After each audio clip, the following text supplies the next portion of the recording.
வணக்கம், welcome to தாமரைஸ் kitchen. இன்னைக்கு பெரிய கத்திரிக்காய் பட்டாணி வச்சு கிரேவி பண்ண போகிறேன். அதுதான் நான் உங்களுக்கு காமிக்கலான் இருக்கேன். நீங்கள் பார்க்குறதுக்கு முன்னாடி என்னோட சேனலை சப்ஸ்கிரைப் பண்ணாமல் இருந்தீங்கன்னா கண்டிப்பாக சப்ஸ்கிரைப் பண்ணுங்கள், பெல் பட்டனை கிளிக் பண்ணிவிடுங்க. வாங்க வீடியோக்குள்ளே போகலாம். இப்போ நம்ம கத்திரிக்காவை சுட்டுக்கலாங்க. வாங்க எப்படி சுட்டுறது. கத்திரிக்காவை இந்த மாதிரி கேஸில் நல்லா சுட்டுறணுங்க. தோலெல்லாம் நல்லா கருகிடணும். அதுக்கப்புறம் தான் நம்ம எடுக்கணும். இந்த மாதிரி சுட்டுருங்க.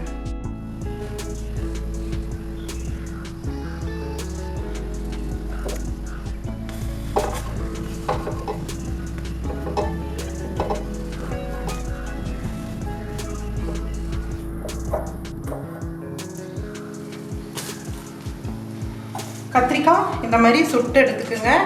ஆறுனதுக்கப்புறம் தோலெல்லாம் எடுத்துடணும். கத்திரிக்காவை க்ளீன் பண்ணிக்கலாம். வாங்க.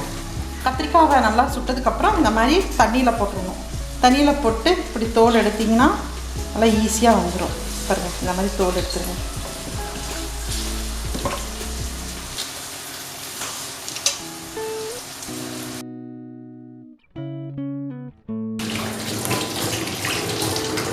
இப்படி நல்லா செக் பண்ணிக்கோங்க. ஏதாச்சும் சொத்தை இருக்கா அப்படின்ட்டு செக் பண்ணிக்கணும். இப்போ இதில் ஒன்றும் இல்லை, நல்லா இருக்குது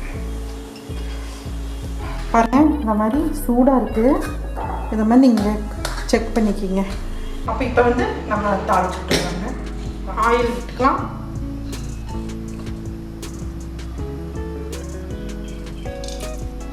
நல்லா காயிட்டுங்க. அதுக்குள்ளே 3 பச்சை மிளகாய், ஒரு 10 பல்லு பூண்டு, ஒரு பீஸ் இஞ்சி நல்லா இடித்து வச்சுக்கலாம்.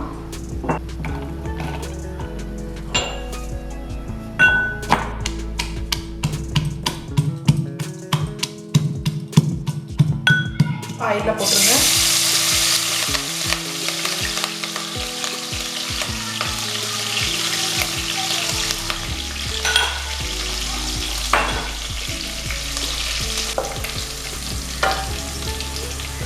இப்போ நம்ம வெங்காயம் கருவேப்பிலை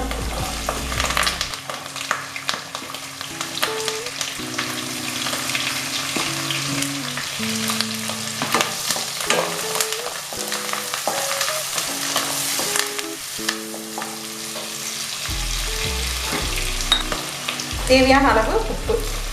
இப்போ வெங்காயம் நல்லா வதங்கிடுச்சுங்க. இப்போ பட்டாணி எடுத்து வச்சுருக்கோம். ஒரு கையளவு பட்டாணி, பச்சை பட்டாணி. இதையும் நம்ம இதை கூட சேர்த்துக்கலாம்.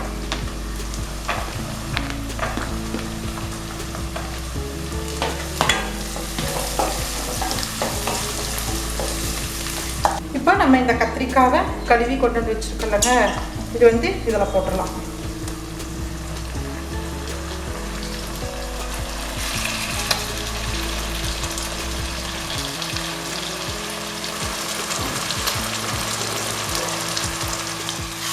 போட்டு நல்லா கிளறி விடுங்க.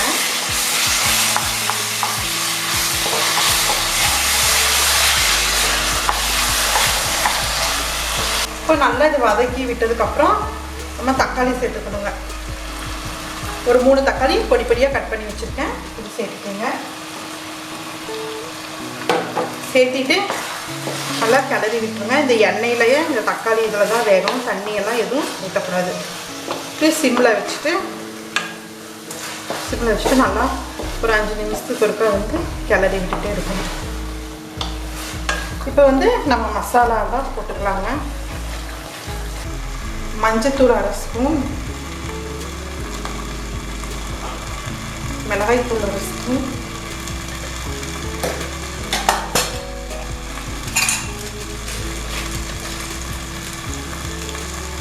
கறி மசாலா 1/2 ஸ்பூன் போட்டுட்டு நல்லா கலக்கி விட்டுருங்க.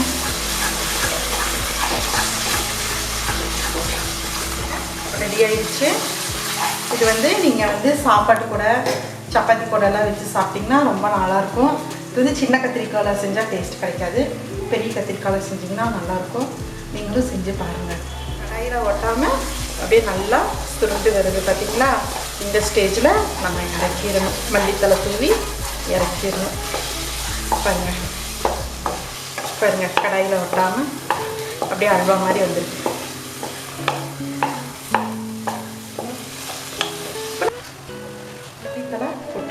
இறக்கிடலாங்க. அவ்வளோதாங்க, ரெடி ஆயிடுச்சு. கத்திரிக்காய் பட்டாணி கிரேவி ரெடி ஆயிடுச்சு.